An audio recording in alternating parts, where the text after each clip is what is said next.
Hello everyone, it's Ian from IMCampervans. So I'm continue working on the Boxer conversion. The interior is now starting to take shape.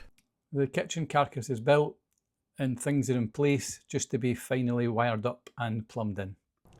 I've fitted the mixer tap in the shower cubicle and I've plumbed the hot and cold water in with John Guest 12mm hose and inline fittings. And I've built a plywood enclosure using pocket holes just to protect the plumbing and make it look a little bit nicer. The next task is to build the front of the kitchen carcass, so I'm building it out of 12mm plywood. So just got that measured up and cut, and then I'm making a template for the curve of the wall at the left hand side and at the right hand side, and then I'm building two supports for left and right of the carcass. Then I've moved on to the kitchen worktop, so again I'm using 6mm ply to make a template there.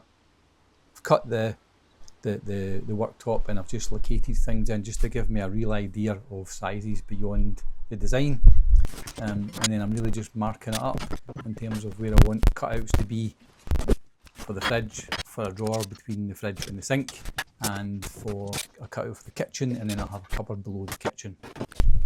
It's quite a lot of work. I need to be just a wee bit careful because the plywood becomes a bit more fragile with so many cutouts.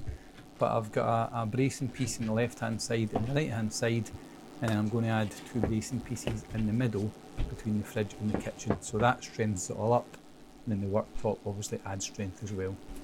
I'm putting the worktop in place, followed by fitting the mixer tap. The mixer tap's a little bit tricky to fit because you've got the tap assembly itself, you've got a threaded cylinder that screws into the tap, and you've got two metal flexible hoses for cold and hot water which screw into the bottom of the taps. After that I'm locating the fridge, and I've added additional kind of cross member pieces to strengthen everything, and then I'm securing that in place, so you're just screwing that into the ply to keep it all secure. Then I'm locating the cooker and I'm checking all my clearances in terms of whatever I need for ventilation, for cooling, for the waste pipe from the sink, and for the cables to connect up to the fridge and to the cooker. And I do want to fit the converter module at the back that switches between 12 volts and 230 volts for the fridge, so I'm just really planning that out. That's it for this video. I hope you found that useful. Don't forget to like and subscribe to see future content, and thank you for watching.